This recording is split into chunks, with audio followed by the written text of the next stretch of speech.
WhiskyJason here, whiskey from the viewpoint of an American over here in Germany, tasting rare and exotic whiskeys, and I have a doozy for you today. Barrell whiskey, double R, double L, 33-year-old cask strength Canadian whiskey with 70% ABV, 140 proof, hazmat, bam. So if you go over to the YouTube channel On the Barrel with Caitlin and her husband, I'm just going to name it Caitlin. I just think she's so great. You'll see there the only other YouTuber I have found online that actually has a review of this bottle. Now, according to one website, there's only 333 bottles worldwide, and for some reason they got one and I got one over here. Now, don't worry, hazmat means you cannot take it on an airplane because it can spontaneously combust, or if I even hold a match to it, it will ignite. But no, it was in a shipping container, and thank you, Miss Canada, for making this bottle in my life possible. Now, this is a $200 recommended retail price in America. By the time it makes its way all the way over here to Germany, which means we have to pay transport, we have to pay excise tax, we have to pay then alcohol tax, and we have to pay VAT, which is value added tax, to get it over here. We're talking about at 295 euros. So basically like $300 there. Whiskybase number 267195. This has a mix of different 33-year-old Canadian whiskey casks that were then re-racked, which means they were filled into different casks in Kentucky. That was a French Oak cask, and that was an Oloroso sherry cask. They were then later on, if I can understand it correctly, combined and then bottled. 333 bottles. Now, the first question I ask myself is, how can you get a 70% ABV 33-year-old Canadian whiskey that does not taste like chewing on a log? And the real answer is fairly simple. Use casks. Use casks. So this was not aged in virgin wood. This was not a new charred oak container that we have to use in America for our bourbon, rye, and so on. This is a Canadian whiskey, which means they have used barrels that were actually implemented and used here to age this whiskey. And second of all, the angel share in Canada is less. So it's not like in Kentucky, sometimes up to 8 or even 10%. It's not like in Texas where you have 15, 18% angel shares. Maybe we are very, very similar here to angel shares in the UK and also in continental Europe. And no one said it had to go in the cask at barrel entry proof at 62.5%, 125 proof. It could have gone in the cask at 80% alcohol. I don't know. I could contact a knowledgeable person in Canada. His name would be Dr. Don Livermore, but I don't think he knows the story of this whiskey either. He just knows the stories of his casks he has there for Pernod Ricard in his oversight. All right, what am I going to share this, or I'm sorry, what am I going to use to compare this with? And I have over here actually a 30-year-old Tommental. So this is 375 euros for this bottle at the moment over here in Germany, which is still for a 30-year-old whiskey.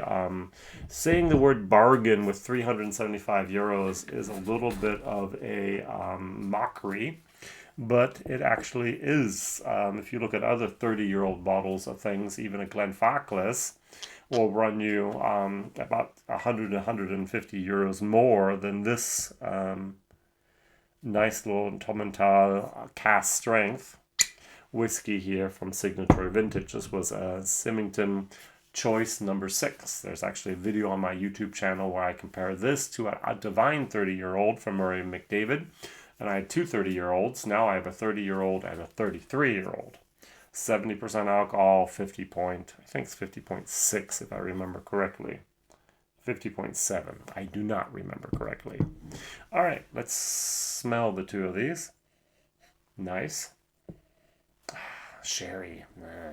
Sherry and oak. The interesting thing on the back of the barrel, on the back of the bottle from Barrell here, you actually have then a QR code that sends you to the nice little place called here barrelbourbon.com. Barrel RRL, and if you type in then /33 years whiskey, you come exactly to this website that talks about this whiskey. All right, and it says here on the nose, begins with a gentleness that belies its high strength. Rather, it opens austerely on Concord grapes and ozone. Have you ever had ozone in your whiskey? I haven't. Fudge is lifted by the spirit's fresh lager, and green grape and grounded in ages paraffin and dusty attic. I get the dusty attic, to be honest. The finishing casks are seamlessly integrated. The Oloroso expanding the complexity with elderberry and walnut shells. I forgot how to translate elderberry in my German video. I had to look it up. And the French oak pads out of the nose with the richness of pistachio ice cream. I don't get pistachio ice cream. I'm so sorry. I do get a nice, it doesn't burn the hairs off your nose. This is actually approachable, accessible. The 70% is amazingly gentle. Fantastic. The 50%, sherry, dark cherry, oak, cacao. Yeah, this has, in my personal opinion, too much sherry influence. This is actually very subtle with the French oak and with the Oloroso. They did a good job of not overpowering the whiskey here. It says only a few seasons. Was that summer and fall, or was it spring and summer? Was it fall and winter? I don't know. But they took a 30-year-old whiskey, finished it, and kept on calling it 33 years old. So it didn't get up to 34. So let's try it. Let's see what happens. How do I deal with hazmat whiskey? How do I deal with 70%, 140 proof whiskey? Let's find out.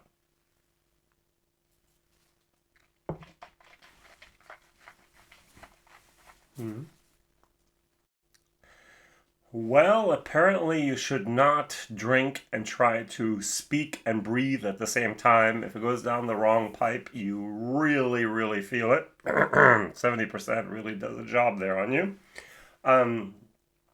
Let's try this again, because that whiskey just beat my butt. Yeah, so. All right, let's try it again. Let's see if it kills me the second time or not.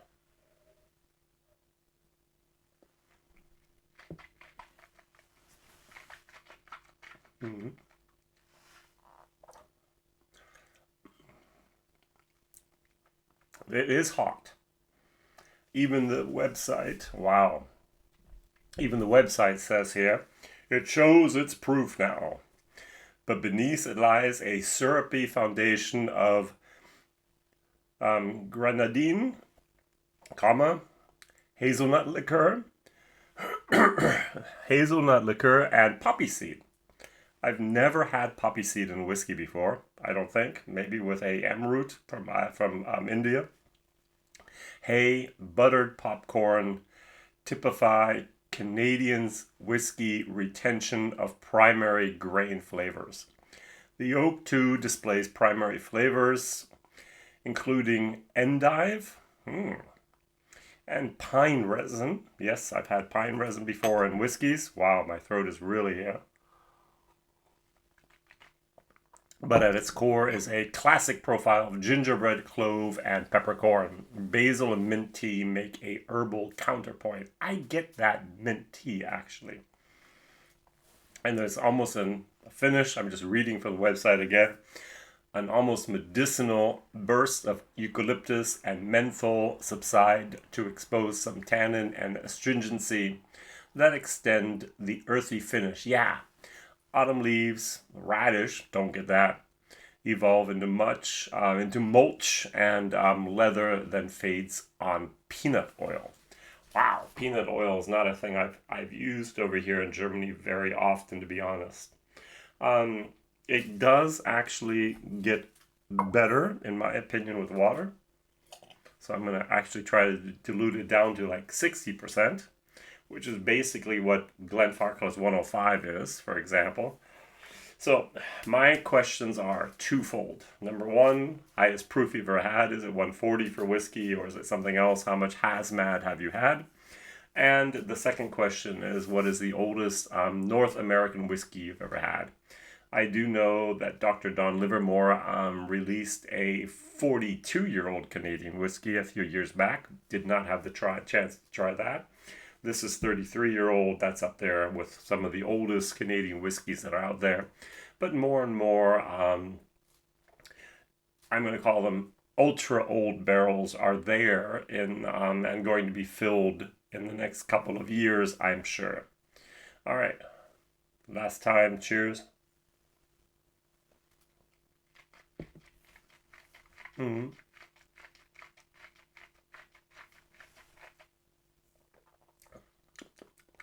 It's got a bourbonesque moment. It's got the wood. It's got, I'm sure it's going to be, Canadian whiskey usually is either 100% corn, 100% wheat, 100% rye, 100% whatever they do, and then they mix it and blend it afterwards, according to my information of Dr. Don Livermore and other Canadian experts out there. It feels like, it tastes like it's a corn-based distillate that has been maturing and used oak barrels for 33 years, and that I must commend Barrell on not overdoing the finish. The French oak is maybe just a tiny little spice at the end, well done. The Oloroso finish, well done. It's not too much, it's not overpowering, it's exactly the way I would have liked to have it as well done. That is a B- whiskey. Value for money, I really don't know how to rate this, because how many 30-plus-year-old Canadian whiskeys are out there?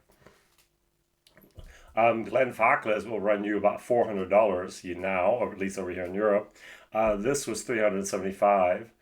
A lot of the 30-plus-year-old Scotch whiskeys, 5, 6, 7, 800 euros, just incredible. $200. So, as I said, 375 euros over here.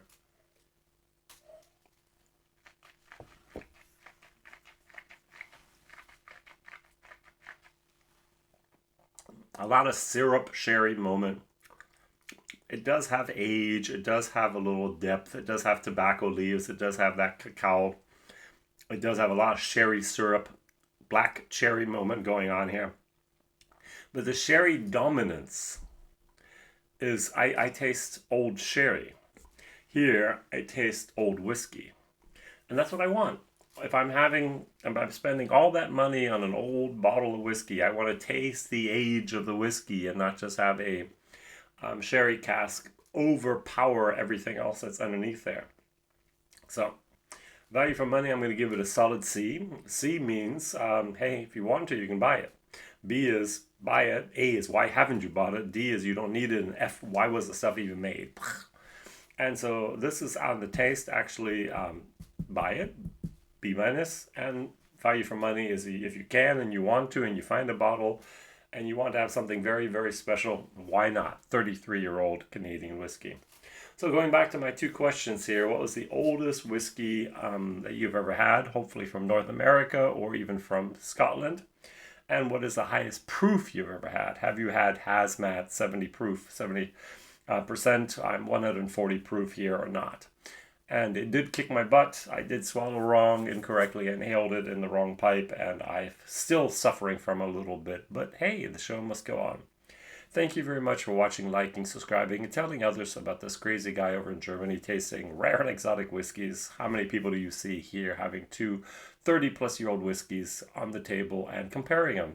One from Scotland, one from Canada, bottled in the US. Bye-bye.